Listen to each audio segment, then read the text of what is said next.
Poszła. Akcja! Janek, pierwsze pytanie.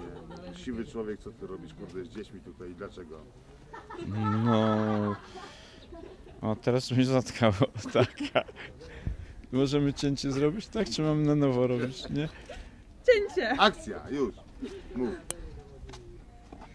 Ja na co dzień uczę w szkole i w pierwszym kontakcie, w stałym kontakcie z młodzieżą doświadczam takiego, że to nie są uczniowie.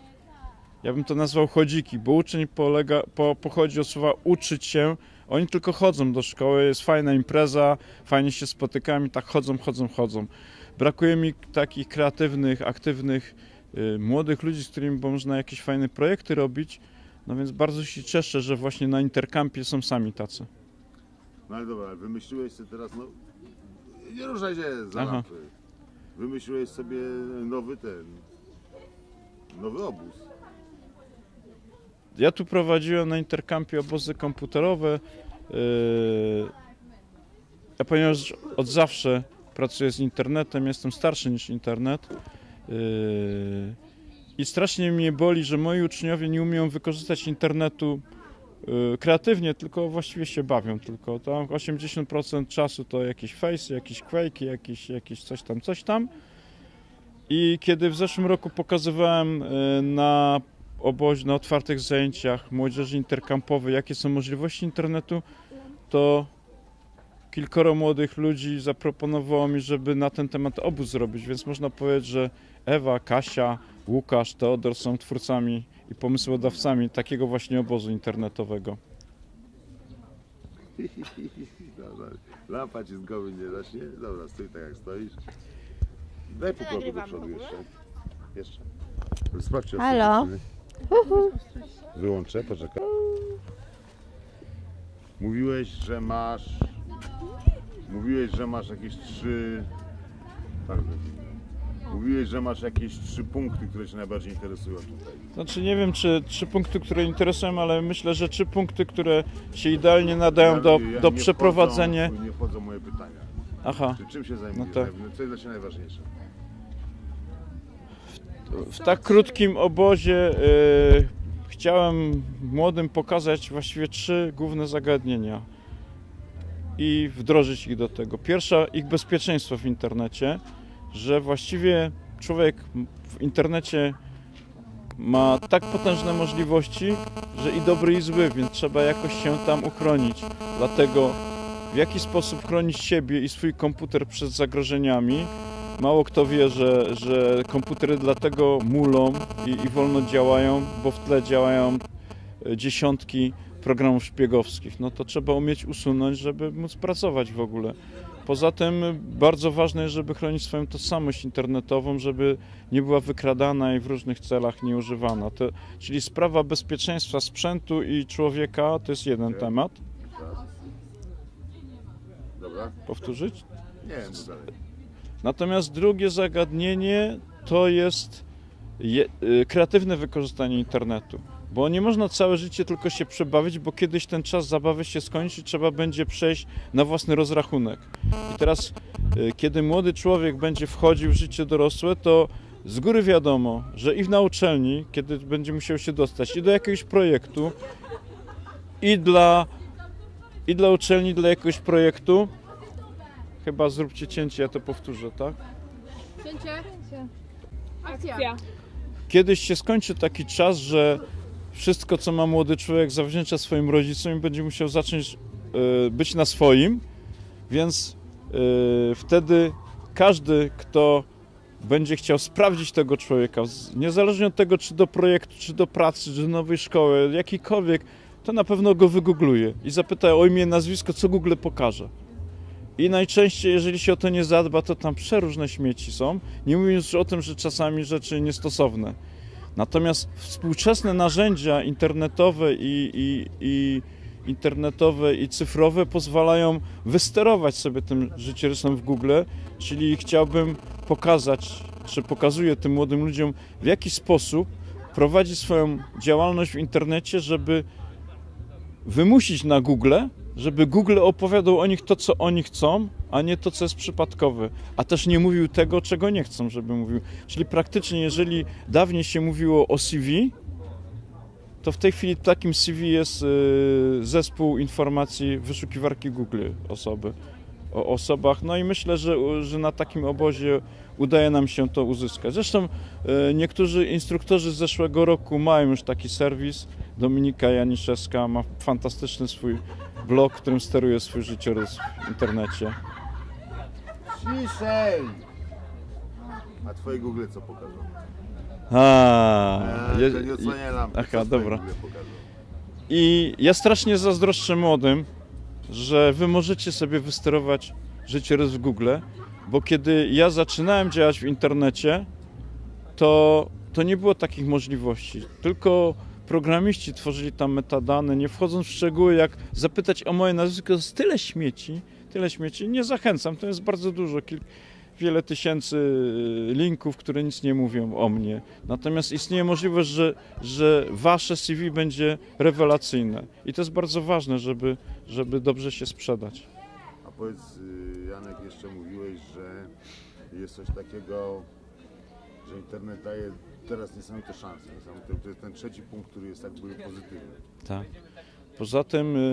Poza tym tematem obozu głównym jest wykorzystanie internetu, optymalne wykorzystanie internetu, nie tylko internetu, nowych technologii, więc komórki, iPoda, tabletu, MP3, aparatu fotograficznego, no i łącza internetowego dla autokreacji, to jest pierwsza rzecz, dla autokreacji, ale też autopromocji. O tej autopromocji już wspomniałem, że uczymy Google, co chcemy, żeby on nas powiedział.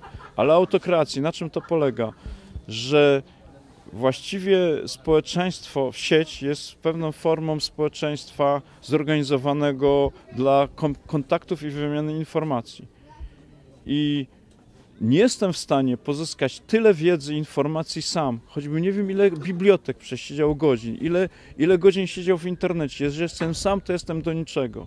Dopiero w łączności, we współpracy z innymi ludźmi można niesamowicie się rozwinąć. Ja mogę dla przykładu powiedzieć, że na Facebooku oprócz moich uczniów, z którymi mam kontakt, dzięki temu kontaktowi doskonale wiem, jacy są i łatwiej mi z nimi się rozmawia, to mam też przyjaciół, którzy zajmują się w Europie i w innych krajach i również poza Europą tymi zagadnieniami, którymi ja się zajmuję. Więc jeżeli ja na Face'a wrzucę jakiś krótki komunikat o tym, co świeżo odkryłem albo co zauważyłem u moich przyjaciół nastolatów, to ten komunikat w tym samym czasie rzeczywistym jest do dyspozycji wszystkich moich znajomych z różnych kontynentów. Ale jest pewien efekt mnożnikowy.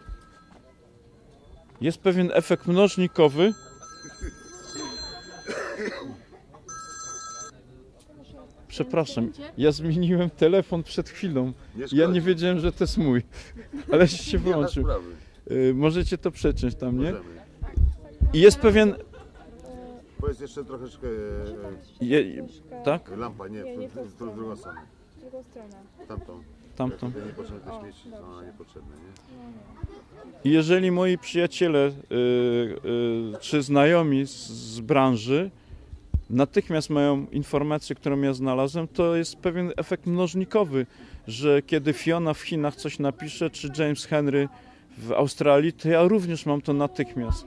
I właściwie my się wspólnie budujemy i to jest taka grupa ludzi, dzięki którym mój postęp zawodowy jest dużo większy niż w czasie studiów czy minionych lat. A powiedz jeszcze, bo istnieje możliwość wręcz prowadzenia zajęć na odległość z Australią wspólnych online, tak? No tak, aha. To spotkania takie online, gdzie dyskusje, Lampa, Janek, Lampa, to się... Internet w ogóle też jest doskonałym miejscem spotkań wirtualnych, bo możemy zrobić takie konferencje co kwartał odbywamy, że nauczyciele z całego świata uczestniczą w tym konferencji, nie ruszając się ze swojego miejsca. Przepraszam. Proszę. Chyba to wykorzystamy. Tak, słucham. A co? Że w sieci odbywają się takie konferencje, że każdy siedzi w swoim kraju i razem możemy obradować. Skype jest również wykorzystywany przez nauczycieli. Jest taka międzynarodowa grupa Skype Teaching i prowadzone są lekcje przy pomocy Skype'a, że lekcje są prowadzone między jedną klasą a drugą w różnych krajach w czasie rzeczywistym przy pomocy wideoprojektora i Skype'a. I my tutaj na tym obozie chcemy zacząć spróbować takiej wideokonferencji, takiego meetingu z młodzieżą z Australii. Mam nadzieję, że nam się to uda. Boże, no jeżeli ludzie udostępniają w internecie swoje dyski, no to oczywiście świadczy o ich niewiedzy, ale tak, no możemy wtedy wejść na ich dysk i zobaczyć wszystko, co tam mają. Da się to zrobić. A jeżeli nie są udostępnione, to również da się to zrobić, ale o tym to publicznie może lepiej nie mówić. On musi być menadżerem, nie? Czy się zabezpieczyć? Nie, on musi być menadżerem. O zabezpieczeniach można by rozmawiać dużo Czy ten mikrofon jest... i o różnych ich rodzajach, ale to też nie na taką krótką rozmowę. Ale ty z panem Jankiem dawno już współpracujesz. Tak, od dawna się znamy z panem Jankiem. Wiele różnych projektów razem realizujemy. A powiedz od początku, wiesz, bo moje pytanie nie wchodzi. Co jest z tym panem Jankiem? Jeszcze raz. No powiedz o panu Janku, skąd się w ogóle wziąłeś do pana Janka? No, kiedyś, dawno temu pojechałem pierwszy raz na obóz z kompasem i wtedy w sumie się poznaliśmy pierwszy raz. I jeszcze tak nie do końca. Można się poznać wiele razy. Na kimś się możesz poznać. Nie no, poznaliśmy się wtedy i tak w sumie ta przyjaźń się rozwinęła i ta znajomość i no, cieszę się z tego kontaktu. Co tu dużo mówić. To skoro znasz tak długo pana Janka, to co on jest? Jaki jest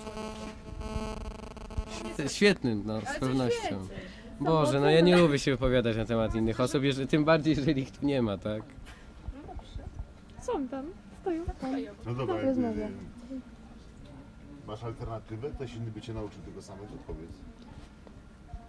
Jeśli mam być szczery, to ja nie wiem, czy pan Janek mnie czegokolwiek nauczył jako osoba. Bardziej mnie wkręcił w wiele projektów ciekawych, tak? Myślę, że no dobra, no nie będę mówił, że to ja jemu pomagam, tak? No ale opowiedz, jakich projektów, o co chodzi? No bardzo różnych, chociażby serwis YouthCoders.net, który zrzesza takich Moje młodych. pytanie nie wchodzi. Powiedz po prostu, że pan Janek wkręcił w parę projektów i jakich, dobra? Dobra. Pan Janek wkręcił mnie w wiele różnych ciekawych projektów, na przykład serwis YouthCoders.net, który zrzesza tak, młodych programistów i innych osób zainteresowanych informatyką, a przede wszystkim osób, które same w sobie czują chęć rozwoju i nie są nastawione tylko na to, co daje im szkoła czy państwo, które... No nie będę się wypowiadał na temat poziomu nauki i tak dalej. Dobra, a dziewczyny się wykrzają. Czemu się śmiejecie? Bo jest świetnie, to jest taki obóz, na którym nie może być nieśmiesznie, no. Tak. Dlaczego? Bo tak, to jest tyle fajnych nazw. Wszyscy mówią, że informatyka kręci wyłącznie mężczyzn, a wy co... No tak, a wy co ciekawego znalazłyście właśnie na tym obozie? Myśmy dla pana Janka i ogólnie też wymyślili, tutaj jesteśmy wielką czwórką razem z Łukaszem i Teodorem. Tak, tam jest Teodor. I no, teraz to mów. Czemu dla dziewczyn? My się tak zainteresowałyśmy z tego powodu, że to jest też obóz trochę taki dziennikarski, fotoreporterski i pan Janek nas wkręcił między innymi w EJA i w inne projekty, więc stwierdziłyśmy, że chcemy to robić i tak nie tylko jest dla dziewczyn. Pani tezory? Co pani tezory? A może pan... Proszę, proszę.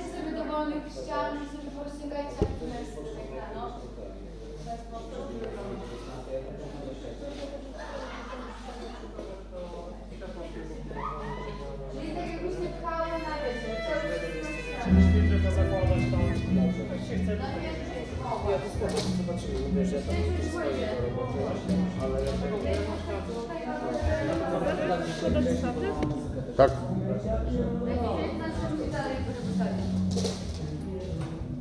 Może pokazać stąd, jak się składają. Składają sprzęt. Że składanie